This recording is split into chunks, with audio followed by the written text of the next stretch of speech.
Hi, everyone, and welcome to the Heartbeat of Bartlett podcast, where we talk about all things Bartlett community related and specifically the wonderful businesses that are members of the Bartlett Chamber and that are bringing development to the Bartlett area. This podcast would not, of course, be available without underwriting from First South Financial, and a huge, huge thank you to V2 Media. If you're enjoying the podcast, we ask that you like and subscribe to be sure that you never miss an episode. I am just tickled pink to be here today. My name is Delynn Byars. I am the Senior Vice President of Digital and Strategic Initiatives with First South Financial Credit Union, and very happy to have these two wonderful guests here today. If you would, please introduce yourself, sir. Well, my name is John Threadgill, and I'm with the Bartlett Area Chamber of Commerce. I'm Keith Grant with Grant & Company, Builders and Realtors in the Memphis area. And Keith, I understand you have a huge, huge project going on in the Bartlett area right now. Sure do. We've got Union Depot. Started working on it several years ago. Started coming out of the ground just in the last 12 months. Oh, that's awesome. Mm-hmm. That's fantastic. Well, I'm curious to know how you came about. Because, okay, so for everyone who's not familiar or who is familiar, it doesn't matter. Okay, so I've been out in Bartlett, the chamber there for quite some time. And the Baptist Children's Home had 70 acres. They're located in probably one of the most premier spots in Bartlett.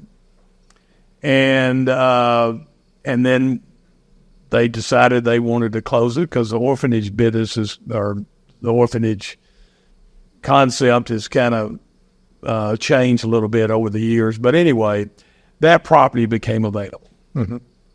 And obviously, my background, Chamber of Commerce and economic development, I wanted to make certain that that property was purchased by a developer who was going to go in and add value to the community. Because I don't know how many people realize this, but with Baptist Children's Home there, that 70 acres was not subject to property tax. Okay, so there was no revenues being generated for the city of Bartlett. Not that that's a bad thing, but you'd want somebody to come in, convert that 70 acres to land that could be productive and an asset to the community and could generate revenue for the city. And luckily, that's what's happened. But Keith, to get there, I'm just curious, because you got the inside story, and I don't know how much of it you want to share. Yeah. But could you kind of give us a little story there? If I can remember all of it. But going back in time, we actually had this property under contract 3 years prior to anyone ever knowing anything. And we, after several meetings, realized there were too many challenges between the sewer issues that were ongoing and even a PD ordinance. There was not a mixed use ordinance or a special use permit in Bartlett yet. And we ended up letting the contract go because we just couldn't make that work. Several years later, had another friend in the industry came to us and they said, we have this under contract and there might be an opportunity to get some funding for the sewer. And by the way, they passed an ordinance now, or an ordinance that allows for a special use permit on it to do mixed use on the property. And so we were going to partner with them at one time. And as we worked through it, they realized real quickly that that we were better suited to just run the whole project on our own. And so we took over the whole project. They stepped away from the project, and we continued from that point on. And that's when we started meeting with the city, and Mayor McDonald had worked with the Board of Mayor and Aldermen passing the special use permit that could be allowed on the property. And quite frankly, it was a really good vision for him to be able to cast that for the city, because in a lot of cases where we've looked at other projects like this, it could take you 12 to 18 months or more to get approved. To a special use permit, you simply you serve public notice, you go to the Planning Commission, and from there you go to the Board of Mayor and Aldermen, and you've got your permit at that point, or zoning of sorts at that point. We were on a short timeline because of having not been the original people on the contract to get this done, and the Tennessee Baptist Children's Home needed to have this closed by the end of the year, and I believe this was 2021 at the time. So we actually started the process in October, and I've never had a project go this well. But in a matter of in a matter of basically the first application was the first or second week of October. By the end of December, we had all of our zoning in place and the TIF approved through the county commission. And all of that was due to working with the staff and Mayor McDonald and the aldermen that were in office at that time. But it was they were very helpful in getting it approved. The staff was very helpful in getting us through the process, and just made it a very easy process at that point, and we got it closed because of that. But back to your Tennessee Baptist Children's Home, you wondered why they, what they were doing. They do a lot of they were doing there and continue in Millington to do a lot of good things, because what they do is they bring children in that are in problematic homes, and they have parents that come in and volunteer, bring their own families that stay out there on a short-term basis with 7 or 8 children in the house at a time.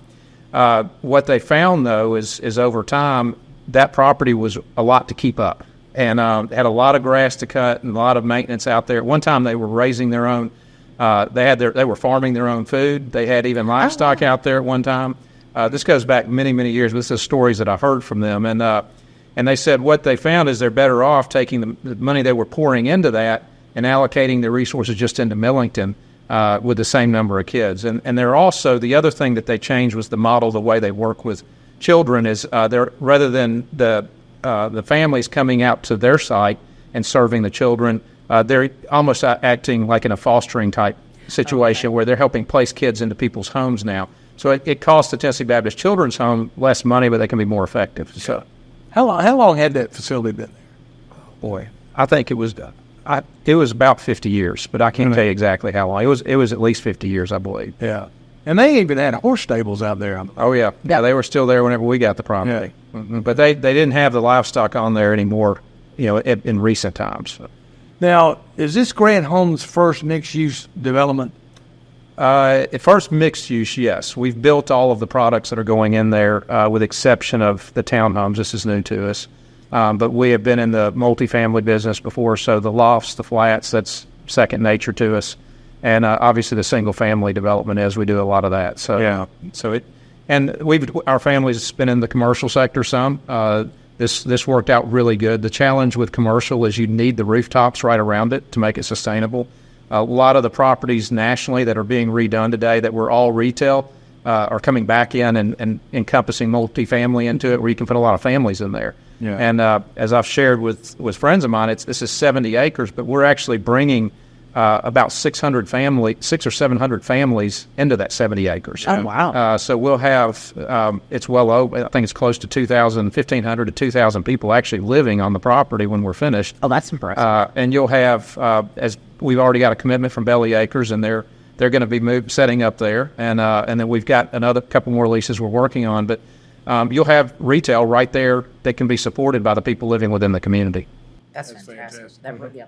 Did y'all, I'm sure you did your homework to find out what's going on nationally in this whole mixed-use trend that we're seeing. I wouldn't say I did my homework nationally. I've worked in Bartlett a long time. I knew I knew that there was a need for every product that we're putting in there, and that's just through our experience in it. There is a shortage of new homes in the Bartlett area. Right. We also know that there's also, when it comes to like the townhome community, we know that there's a need for seniors in the community, as well as young families in the community, and that serves that need of a place that they can buy at an attainable price, and have all the amenities that a single family residence has. And we knew that there was a need for some new commercial in that area that could be sustained by the people living there. So when you look at the multifamily side of it, you really only have 2 or 3 areas that you can go and rent in Bartlett unless you rent a house. And quite frankly, I'm a believer that you should be renting it's a lot easier to control a community like that and provide amenities to someone than it is trying to rent individual houses to someone. So I think it helps the community overall to have that combined into one area where you can offer so much to the people that do live there, but keep the property up really nice all the time at the same time. In the makeup of the development, you got the lofts, the apartments, or you call so the lofts are what right now we're building the flats. Okay, and that's, what's the difference between a flat and a loft? The lofts are going over retail. Okay. So that building we're in the design phase right now, and that's where Belly Acres will be going on the ground floor. Is that the thing we're seeing right now? No. No. Okay. So on the other side of Union Depot Drive, so when you turn, there's a stoplight that's going up that you've seen the post for. When you turn there, that's Union Depot Drive. And so when you go into the drive on the left is going to be the Westerly, which is the flats that we're putting in. There's 337 units in there. And then on your right, there's going to be a building that's just as large that will have 81 or 82 lofts above retail. And so we'll have Belly Acres in the ground floor. They're going to have an outdoor eating area, but also an indoor area. And so the retail will be up the right side as you come in up Union Depot Drive. So what are we looking at right now? That's the Westerly. The Westerly, which is It's the flats. the flats. So when flats you look straight ahead, that's the clubhouse. So it's a leasing office and clubhouse, and out back there's a pool. Inside there's a fitness center. There's a kind of like a cafe of sorts that's kind of in the downstairs where people can congregate. We even have small offices that they can use because of people working from home now and stuff. So they can use. We have small office spaces that they can utilize for conference calls, Zoom calls, and even a conference table in there if they need to have someone come in and meet with them. That's great. So I take it a flat is that this basically like 1-bedroom apartment, 2-bedroom apartment? Or 1, 2, and a few 3-bedrooms. 3-bedroom, Yeah, it's, okay. About 35% of them are 1-bedrooms. About 60% are 2-bedrooms, and just like 15 of the 3-bedrooms. Okay. Was that a 2-story or 3-story? 4-story. 4-story. 3 and 4-story. We have. So I mean, this is what will make the property really nice for some that are interested. So the 4-story buildings actually have access controls into the buildings. So you have gates to get into the community. Once you get into the community, you'll have through your phone be able to get into the doorways themselves are all locked going into the corridors.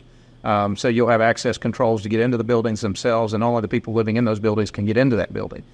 You'll have the same type of controls getting in and out of the clubhouse, so you have 24-hour access to the clubhouse facilities too. Oh, nice. But the road going into the development will not be. No, it's just when you turn off of the main traffic circle there. Okay. Once you get into the development, we gated just the section into that community, into the Westerly area.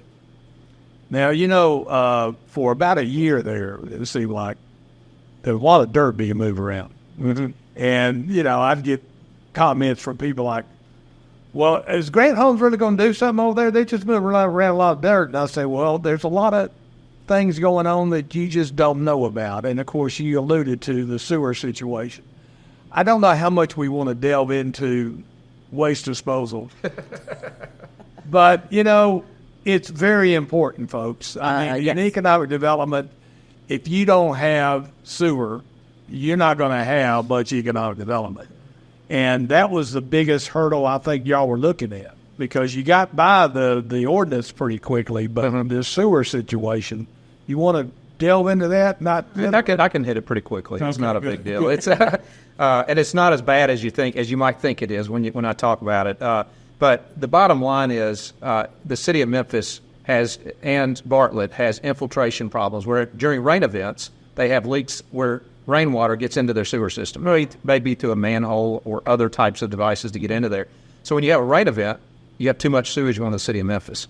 Memphis has the same problem, and it's just backed up, and they said, we can't handle any more of that. So you have to come up with a solution to stop that during the peak rain events. Well, basically what we've done is we said, we're going to intercept this line that goes to Memphis.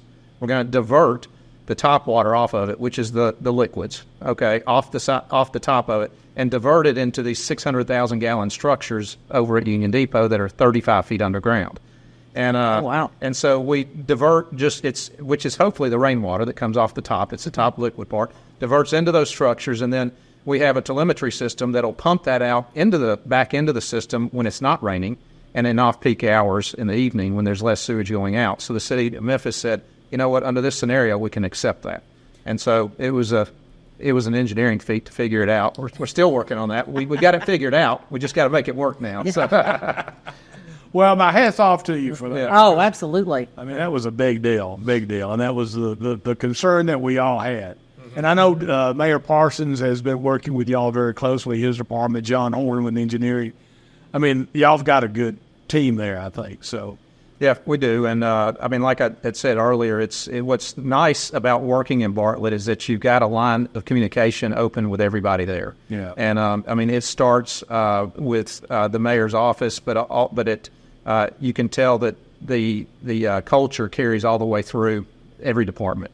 And they've just been very willing to help and work with us. And when we have problems or issues arise, they help us resolve them quickly. So in a project like that, you've got so much money tied up, you need people that'll step up and help you. And I think I often compare it to when you're working with some cities. Some cities look at a problem and they say, and they approach it as, how can we help you solve that? And others say, you have a problem, go figure it out. Yeah. And that's not Bartlett. Yeah. Bartlett will look at it and say, we've got an issue, we understand it, let's help you work through it. And it's just been a continual attitude of that as we've worked through every phase of the project. And speaking of dollars, this was the largest, or is the largest private investment in the city of Bartlett that I'm familiar with. Mm-hmm. I mean, almost $200 million by the time it's over. Oh, goodness. Yeah, I think you're right. As you get into right now, just the infrastructure work we're doing is $30 million just on the phases we're doing now. Doesn't include the vertical construction that's going on. So, but when everything is said and done and all the commercial is built out and everything, it'll be over $200 million. Right. Mm-hmm. That's a big hit for Bartlett. Oh, absolutely. Yeah. No, it's been exciting. I drive by sometimes and see it. I was like, oh, wow, it's coming down, and here's this now. So that's fantastic. So is there a phase 2 for this one, or is it once it's all built so right now what you're looking at is the first phase. Okay. It includes the flats, the lofts. Even though we have the pads there for it, we're not starting those yet. Okay. And that's called station lofts is what that's going to be called. Okay. But that'll be coming in probably the end of next year is when we'll start that. Okay. But you'll see townhomes starting to be constructed in 2 or 3 months. And then you'll see another 2 months, you'll see the single-family homes start in the back. That's the first phase of the single-family. Okay. We have 2 more phases after that. And there will be a connection to Kirby Whitten, is that correct? That's correct. Okay. Oh, okay. There'll be and that's where the light's going to go in there? No, the light's actually on Highway 70. Yeah, right. Yeah. Okay, so Kirby Whitten, there will be no light. That's correct. Yeah. Okay. And the intent behind that is as you develop mixed use, one of the things you consider are the surrounding properties. Right. So when you have residential, it just so happens Kirby Lakes is where I built my very first house when I was in college. So, so I was very familiar with it. But the idea is with mixed use is that you increase the density or you increase the use to commercial as the farther you get away from the residential. So you try to soften that as you go back to the residential. So as we get to the back of the project and you adjoin the adjacent properties, we've softened that, one with buffers that were required to go around there, but also you have a single-family detached more in line with what they have. And so as you go out to Kirby Whitten, there's no commercial out there. Yeah. People can come through the community, but it's not as likely because you've got narrower streets. You know, it's not like just taking Kirby Whitten around to Highway 64 and then to 70. It'd be a lot easier. Right. But yeah, that's kind of the intent. And as you design a mixed-use development is to try to put the most intense stuff up front and then kind of soften it as you go back towards or tie into whatever the adjacent properties are. And how many single-family homes do you going to have? I think it's 150 to 160. I can't remember exactly.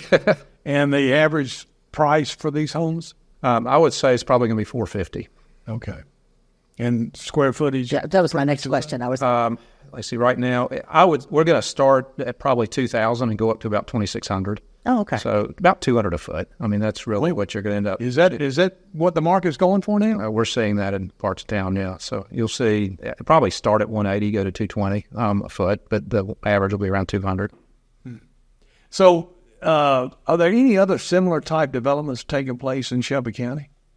Well, I mean, there's been some that have been talked about in the news. I mean, there's a piece I think they've talked about up in Arlington, the Hawthorne development that's out there. Yeah, that's out at I-40. There's also I've looked at some stuff that's close to this out at Millington that's similar to this. You've also got in Germantown the smart growth areas. Yeah. So really, they were the first ones to bring that forward, that concept, and I think it's been very successful. There's people that oppose it, and there's people that are highly supportive of it. And I think when you see the finished product that they've put out, like in Germantown where it's finished, or mostly finished now, at Neshoba in Germantown, it's been very successful. It's a very nice product. They brought nice restaurants in, got good hotels chains in there, got a nice mixed use, a lot of residences living out there now. So it's proven to be very successful over there. And I just feel like the Memphis area, as you see, actually another one that's been approved is one that Billy Orgle's doing over at Kirby and Poplar at the old Carrefour.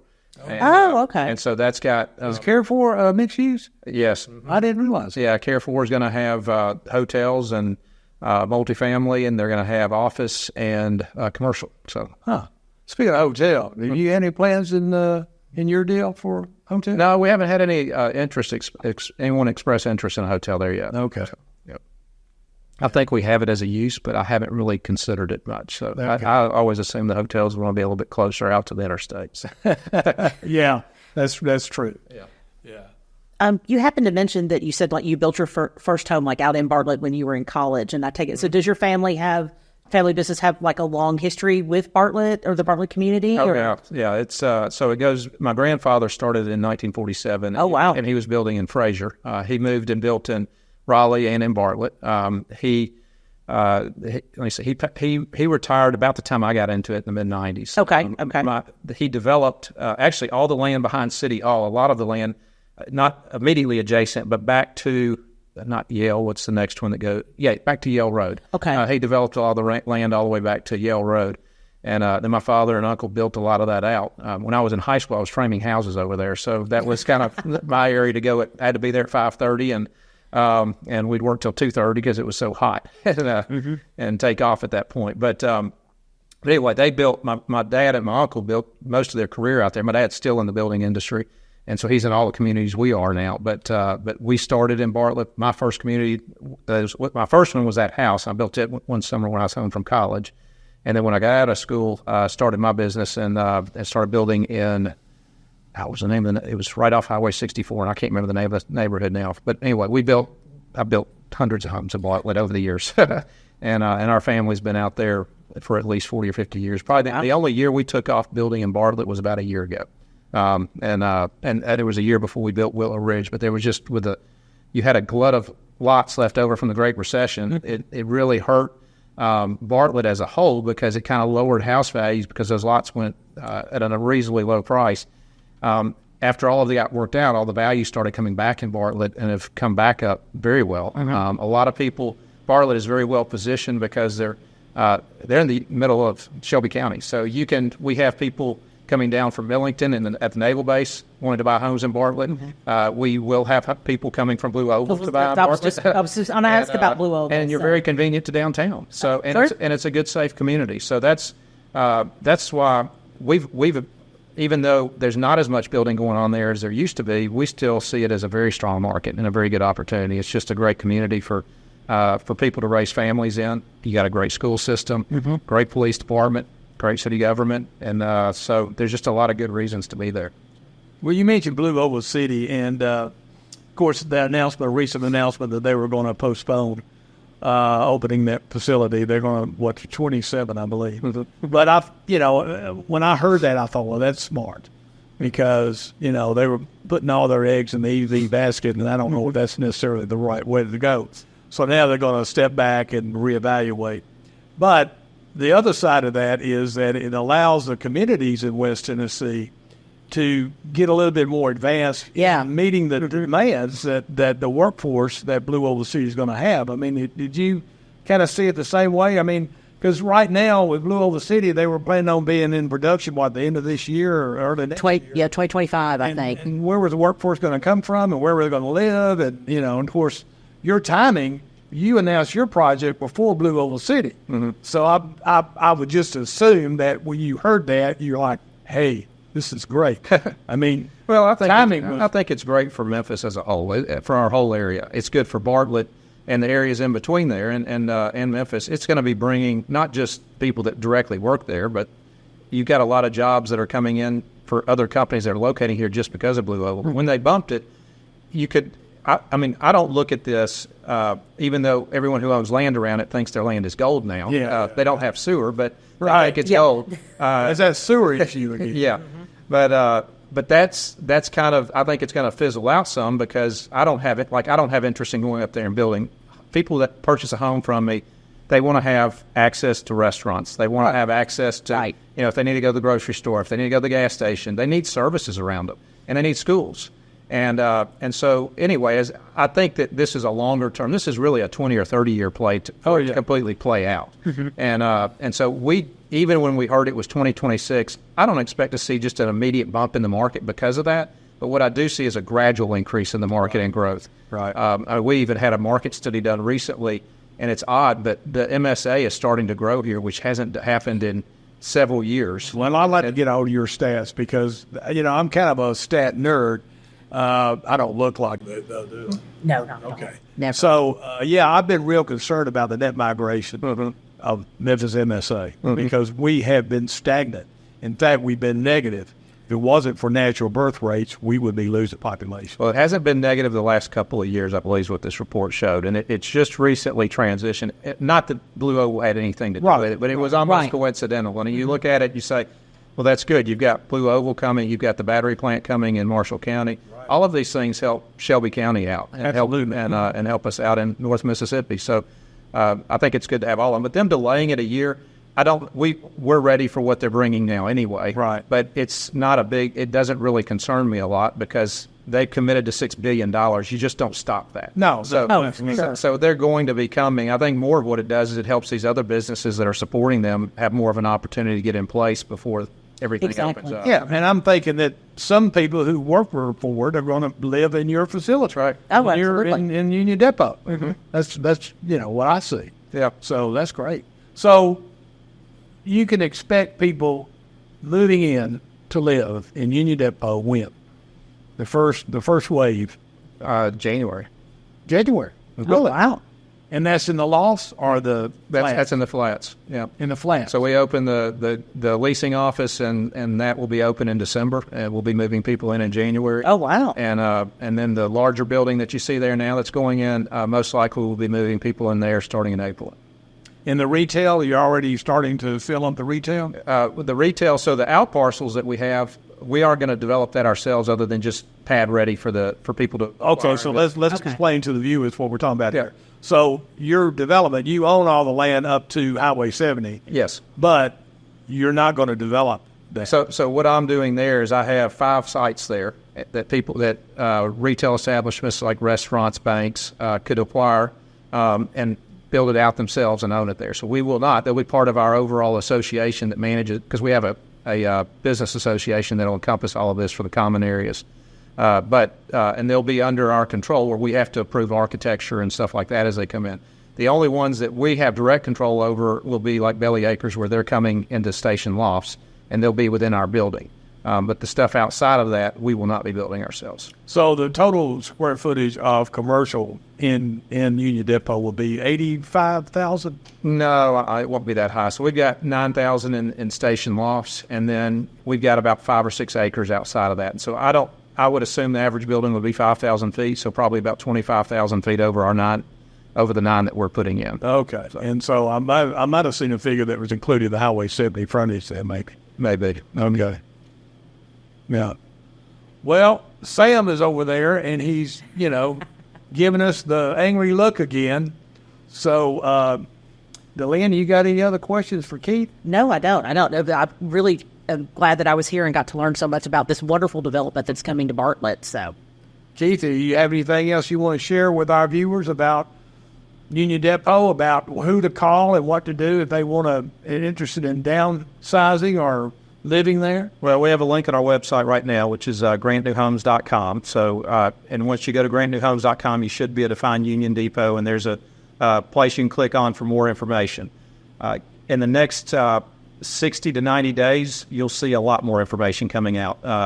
That'll be providing information on all the townhomes and the new homes that'll be available at that point.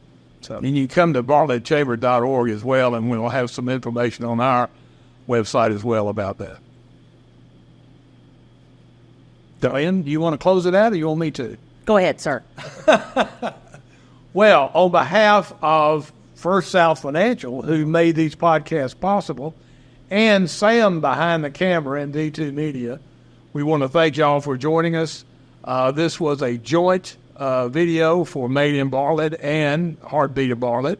We want to thank our guest, Absolutely. Keith Grant, for coming and sharing his time with us to tell us more about Union Depot. Very exciting for Bartlett, and we appreciate it, Keith. Thank you very much. Right, thank you. And I guess that's it. Right, Sam? Yep. Yay! Okay. that'll be providing information on all the townhomes and the new homes that'll be available at that point. So, And you can come to bartlettchamber.org as well, and we'll have some information on our website as well about that. Delynn, do you want to close it out, or you want me to? Go ahead, sir. Well, on behalf of First South Financial, who made these podcasts possible, and Sam behind the camera in D2 Media, we want to thank y'all for joining us. This was a joint video for Made in Bartlett and Heartbeat of Bartlett. We want to thank our guest, Absolutely. Keith Grant, for coming and sharing his time with us to tell us more about Union Depot. Very exciting for Bartlett, and we appreciate it, Keith. Thank you very much. Right, thank you. And I guess that's it. Right, Sam? Yay! Okay.